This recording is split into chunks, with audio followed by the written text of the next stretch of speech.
Babilonia. Babilonia tahun 1696 sampai tahun 1654 sebelum Masehi, atau Babel, dinamai sesuai dengan ibu kotanya Babylon, adalah negara kuno yang terletak di selatan Mesopotamia, tepatnya di tepian sungai Eufrat, di dekat tempat yang sekarang disebut Al-Hilla di Irak Selatan, di wilayah Sumeria dan Akkadia. Babel pertama disebut dalam sebuah tablet dari masa pemerintahan Sargon dan Akkadia dari abad ke-23 sebelum Masehi. Babilonia berkembang menjadi sebuah kerajaan besar pada masa Hammurabi di tahun 1792 sampai tahun 1750 sebelum Masehi, yang merupakan kaisar ke-6 dari dinasti Babilonia pertama. Ia dikenal sebagai seorang pembangun yang ulung, dengan area kekuasaan yang meliputi daerah kerajaan Akkadia masa sebelumnya. Setelah berdiri kekaisaran Neo-Babilonia di bawah kekuasaan dinasti Kasdim atau dinasti ke-11 yang dimulai dari revolusi Nabopolassar pada tahun 626 sebelum Masehi hingga invasi Kores Agung dengan penguasa terkenal diantaranya Nebukadnezar II, Babilonia kemudian dikalahkan oleh Kores Agung, Raja Media dan Persia pada tahun 539 sebelum Masehi. Asal-usul yang pasti dari dinasti ini sulit diketahui secara pasti karena keadaan topografi Babylon itu yang memiliki permukaan air yang tinggi sehingga tak menyisakan banyak peninggalan arkeologis yang utuh. Dengan demikian, bukti-bukti sejarah Babilonia justru banyak berasal dari daerah sekitarnya dan catatan tertulis. Tidak banyak yang diketahui tentang para raja dari Sumu Abum sampai Sin Muballit, selain fakta bahwa mereka adalah orang Amoria dan bukan orang Akkadia.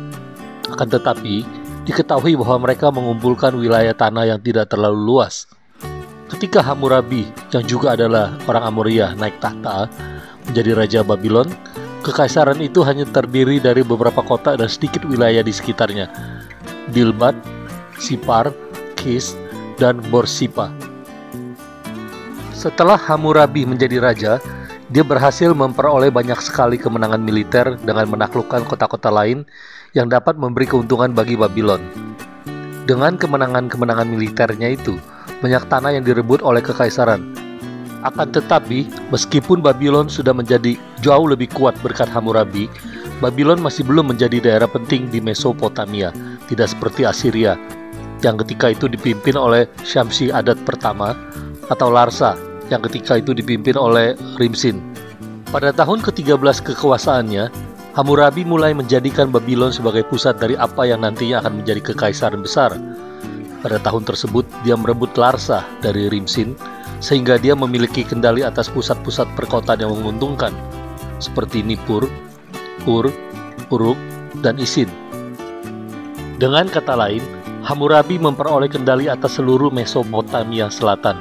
Kekuatan politik lainnya yang patut diperhitungkan di daerah itu pada milenium kedua adalah Esuna, yang berhasil direbut oleh Hammurabi di sekitar tahun 1761 sebelum Masehi. Babylon kemudian memanfaatkan jalur perdagangan Esuna yang sudah sangat mapan, serta kestabilan ekonomi yang mereka miliki.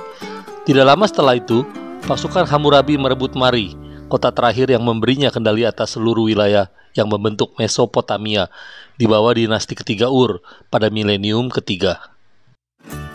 Nama lain Hammurabi adalah Hammurapi Ilu, bermakna Hammurapi sang dewa atau Hammurapi adalah dewa. Dia mungkin saja adalah Raja Amrafel dari Sinar atau Sinear dalam catatan Yahudi dan Injil yang sejaman dengan Ibrahim.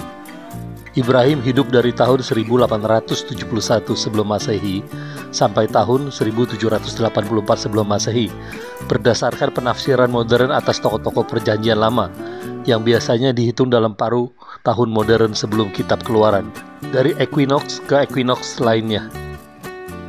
Terjemahan terkini dari lembaran Shokha Gavane yang bertahun sekitar 1800 sebelum Masehi menunjukkan adanya hubungan yang erat antara kota ini yang terletak di Bukit Islamabad di Zagros Tengah dan daerah Diyala. Lembaran Venus Amisaduqa dan contoh dari beberapa lembaran tanah liat versi kuno juga terkenal, dan beberapa buku mengenai itu telah diterbitkan. Beberapa usulan waktu asal telah diajukan, namun waktu asal yang terdapat dalam banyak buku tampaknya sudah tidak akurat dan tidak benar. Ada kesulitan lainnya. Jangka waktu 21 tahun pengamatan terinci terhadap planet Venus dapat atau tidak dapat bertepatan dengan masa pemerintahan raja ini, karena namanya tidak disebutkan, hanya tahun tatah emas.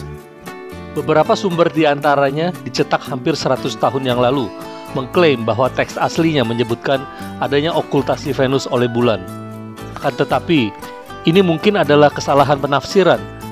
Dukungan perhitungan tahun 1659 sebelum Masehi untuk kejatuhan Babylon berdasarkan statistik probabilitas penanggalan berdasarkan pada pengamatan planet, kronologi pertengahan yang kini banyak diterima terlalu rendah dari sudut pandang astronomis. Sebuah naskah mengenai kejatuhan Babylon oleh orang Hittite Mursili I pada akhir masa pemerintahan Samsuditana yang menceritakan tentang gerhana kembar yang sangat krusial untuk kronologis Babylon yang benar. Sepasang gerhana bulan dan gerhana matahari terjadi pada bulan Simanu atau Silvan. Gerhana matahari terjadi pada 9 Februari tahun 1659 sebelum Masehi. Gerhana ini terjadi pada pukul 4.43 menit dan berakhir pada pukul 6.47 menit. Gerhana kedua tidak terlihat memuaskan dalam catatan yang mengisahkan bahwa bulan yang terbenam masih berupa gerhana. Gerhana matahari kedua terjadi pada 23 Februari tahun 1659 sebelum Masehi, dimulai pada pukul 10.26 menit dan mencapai maksimumnya pada pukul 11.45 menit serta berakhir pada pukul 13.04 menit. Era Raja Nebukadnezar. Reruntuhan peninggalan kota Babylon yang masih tersisa sekarang ini dibangun oleh Raja Nebukadnezar.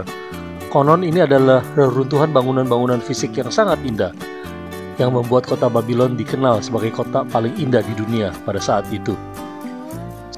Seorang sejarawan Yunani kuno, Herodotus, menulis bahwa sekitar tahun 450 sebelum Masehi, keindahan kota Babylon melebihi kota manapun di dunia yang dikenal. Menurut penggambaran Herodotus, kota kerajaan itu dikelilingi oleh tembok-tembok yang besar. Herodotus mengklaim dinding luar panjangnya 56 mile, lebarnya 80 mile, dan tingginya 10,56 meter. Lebar tembok itu cukup luas, sehingga cukup bagi 6 kereta kuda perang berkeliling di atasnya. Sementara dinding dalamnya tidak begitu tebal seperti yang pertama, tapi benar-benar kuat. Literatur bangsa Babilonia dibangun dengan sangat bagus, dan rekaman cuneiform, yaitu tulisan-tulisan kuno berbentuk paku, berhasil ditemukan menunjukkan agama, sejarah, dan ilmu pengetahuan sangat berkembang. Obat-obatan, kimia, botani, matematika, dan astronomi juga dipraktikkan. Agama dan tulisan kuno yang berbentuk paku ini berasal dari kebudayaan Sumeria yang lebih tua. Mereka juga mengembangkan bentuk abstrak dari tulisan berdasarkan simbol cuneiform. Tulisan ini ditulis di tanah lempung yang basah dan dibakar di bawah terik matahari. Ilmuwan Dr. W.A. Criswell menyebut kota Babylon sangat indah karena bangunannya yang penuh warna-warni. Warna-warna ini menghiasi dinding, tembok pertahanan kota, istana, kuil-kuil, dan bangunan-bangunan monumental lainnya. Keistimewaannya, kata Criswell, kalau lapisan warna-warni yang dibentuk pada dinding bangunan zaman sekarang merupakan hasil cetakan dari pabrik yang jumlahnya tak terbatas. Di Babylon, warna-warna itu berasal dari bebatuan asli yang diambil dari alam, yang jumlahnya sangat terbatas. Di balik gemerlapnya kota Babylon, ternyata tersimpan derita ribuan para budak yang harus kerja paksa untuk membangun kota itu. Mereka adalah tawanan perang yang diambil dari berbagai kerajaan yang berhasil ditaklukkan oleh Raja Nebukadnezar. Bahkan berbagai benda berharga seperti emas, perak, dan bebatuan indah yang digunakan untuk menghias berbagai bangunan di kota itu merupakan hasil rampasan dari daerah taklukan. Memang, cerita kota Babylon yang melegenda tak terlepas dari kedikdayaan kerajaan Babilonia baru di bawah Raja Nebukadnezar. Di bawah Nebukadnezar, banyak kerajaan-kerajaan lain yang berhasil ditaklukkan, sehingga dari tahun ke tahun, wilayah kerajaan itu bertambah luas dan hasil rampasannya pun semakin melimpah. Tak mengherankan jika Babylon baru kemudian menjelma menjadi kerajaan superpower yang wilayahnya paling luas pada saat itu. Apa yang dilakukan Nebukadnezar mendapat inspirasi dari pendahulunya dari kerajaan Babilonia lama yang dibangun oleh Hammurabi sekitar hampir 1000 tahun sebelumnya. Hammurabi juga membangun Babylon menjadi kota metropolitan, seperti halnya kota Babylon yang dibangun Nebukadnezar. Di kota Babylon lama juga terdapat menara Babel yang menjulang, kuil-kuil yang indah, dan benteng-benteng untuk pertahanan kota. Berdasarkan catatan-catatan kuno yang dipahat pada bebatuan atau media lainnya, ditemukan adanya kesinambungan peradaban antara Babylon lama dan baru, mulai dari sistem irigasinya, ilmu astronomi, sistem hukum, pengobatan, literatur, matematika, arsitektur, dan sebagainya. Walaupun jejak-jejak kota Babylon lama sudah tak bisa ditemukan lagi, tapi Hammurabi meninggalkan warisan berharga berupa kode Hammurabi lewat catatan kuno yang masih terpelihara sampai sekarang. Kode Hammurabi adalah semacam undang-undang yang disusun secara sistematis, mengatur berbagai bidang kehidupan secara lengkap, dan diumumkan kepada masyarakat secara luas.